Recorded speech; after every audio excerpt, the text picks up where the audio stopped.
Assalamualaikum warahmatullahi wabarakatuh. Perkenalkan, saya Muhammad Iqbal Arjuna Rizky. Di sini saya akan mempresentasikan proposal skripsi saya yang berjudul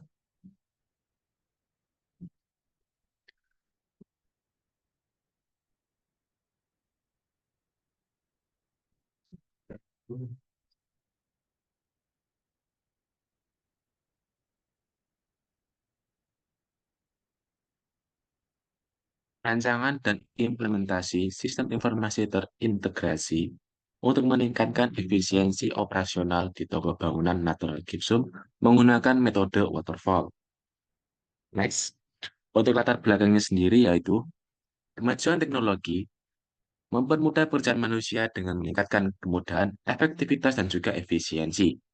Toko bangunan natural gypsum menghadapi kendala operasional karena pengelolaannya yang masih manual, yang sering menyebabkan inefisiensi, kesalahan pencatatan data, dan juga peningkatan biaya operasional. Bisa disimpulkan bahwa dampak negatif dari penggunaan eh, pencatatan juga pengelolaan yang masih manual dari toko natural gypsum, yaitu pelanggan harus menunggu lama untuk mendapatkan informasi stok dan juga transaksi. Yang kedua, kesalahan data menghambat pengambilan keputusan manajemen. Untuk solusi yang diberikan yaitu dibuatkannya atau dirancangnya sebuah sistem informasi terintegrasi untuk mengotomatiskan proses yang dulunya manual menjadi sistematis dan juga menyediakan data yang akurat dan juga real time.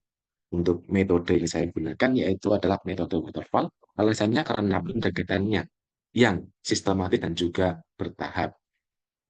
Next. Untuk rumusan masalahnya sendiri, di sini saya memiliki 4 rumusan masalah. Yang pertama adalah apakah sistem informasi terintegrasi dapat diterapkan di toko bangunan natural gypsum? Untuk yang kedua, bagaimana merancang sistem informasi terintegrasi untuk meningkatkan efisiensi operasional? Untuk yang ketiga, bagaimana penerapan sistem informasi terintegrasi dapat mengurangi waktu pemrosesan data dan meningkatkan akurasi data? Yang terakhir, seberapa efektif sistem informasi terintegrasi dalam meningkatkan alur kerja operasional? Selanjutnya untuk tujuan penelitiannya sendiri yaitu ada 4 juga. Yang pertama adalah menilai apakah sistem informasi terintegrasi dapat diterapkan di toko bangunan natural gypsum dengan efektif. Yang kedua, menghasilkan desain sistem informasi terintegrasi yang dapat meningkatkan efisiensi operasional di toko bangunan natural gypsum. Untuk yang ketiga, mengimplementasikan sistem informasi terintegrasi yang mampu mengurangi waktu pemrosesan data dan juga meningkatkan akurasi data.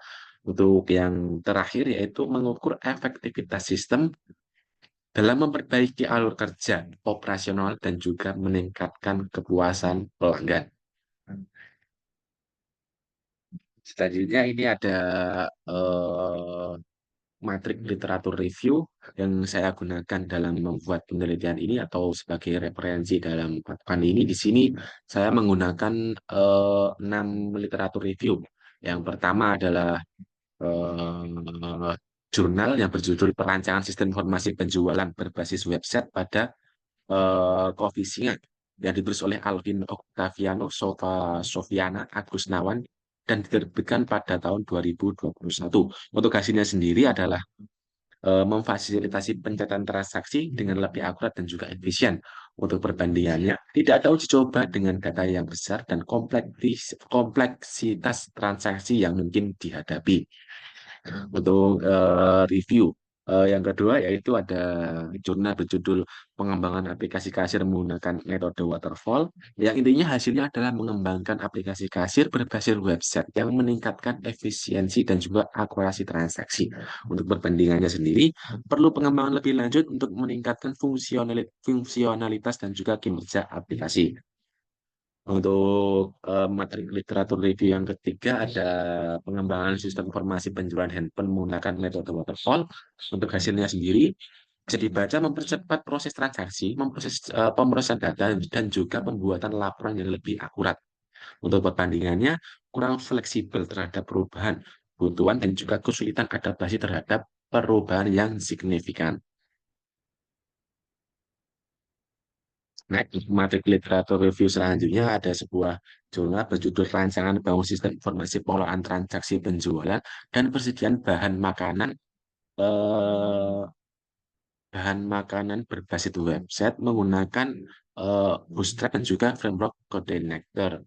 Untuk hasilnya sendiri adalah mempermudah pencatatan data dan mengurangi kesalahan dalam laporan keuangan di restoran.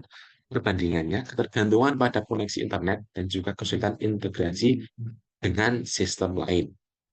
Untuk singkat waktu, saya akan membaca judulnya dan juga hasil perbandingannya saja. Rancangan sistem informasi penjualan berbasis web pada toko pakaian. Untuk hasilnya, mempermudah konsumen dalam mencari dan membeli pakaian secara online. Perbandingannya keterbatasan dalam respon terhadap perubahan kebutuhan dan tergantung pada akses internet.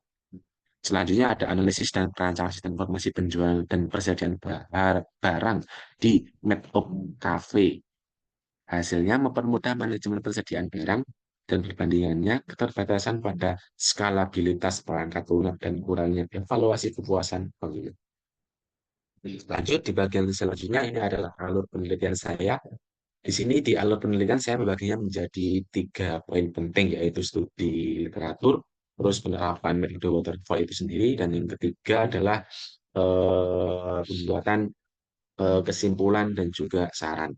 Di studi literatur ini, saya memulai dari identifikasi masalah, kemudian ada studi pustaka, di mana saya bisa mencari sumber referensi dari jurnal atau buku, dan juga studi lapangan secara langsung, yaitu dengan cara wawancara dan juga observasi.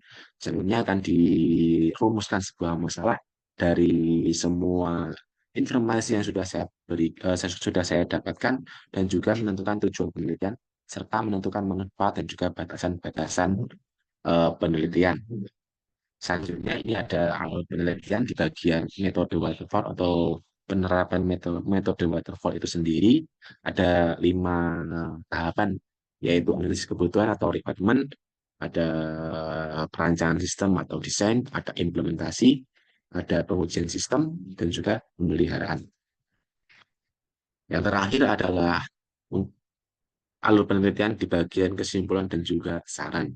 Di sini ya, intinya adalah menuliskan hasil penelitian dan juga penyusunan kesimpulan dan juga saran. Selanjutnya untuk jadwal penelitiannya sendiri, di sini ada 14 poin ya, yang saya membuatnya berdasarkan minggu dimulainya penelitian. Totalnya ada 20 minggu, yaitu ada studi literatur, ini ada pencarian dan penelaah literatur dan juga wawancara untuk observasi. Saya lakukan di minggu ke-1 dan minggu kedua. Selanjutnya di analisis kebutuhan atau requirement, saya juga memerlukan waktu 2 minggu, yaitu minggu ketiga dan minggu keempat. Dan selanjutnya adalah perancangan sistem atau desain. Sini ada 3 poin. Dan di desain arsitektur sistem saya membutuhkan waktu 2 minggu, minggu ke-5 dan juga minggu ke-6. Selanjutnya ada perancangan database, saya membutuhkan waktu 1 minggu, yaitu minggu ke-7. Dan pembuatan DFD flowchart dan waveform di minggu ke-8 sampai 9.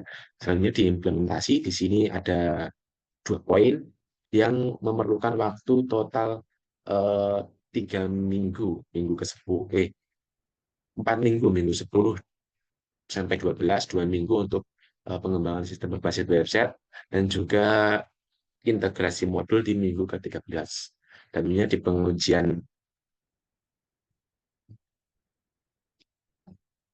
pengujian sistem atau verifikasi, di sini saya memerlukan waktu 3 minggu, minggu ke-14, 15, dan juga minggu ke-16. Selanjutnya di pemeliharaan atau maintenance, saya memerlukan waktu 3 minggu juga, dari minggu ke-17 sampai ke-19. Dan yang minggu terakhir, yaitu minggu ke-20, akan digunakan untuk menyusun kesimpulan dan juga saran. Ya, sekian presentasi dari saya. Kurang lebihnya mohon maaf, banyak salah kata saya juga mohon maaf. Saya akhiri, wassalamualaikum warahmatullahi wabarakatuh.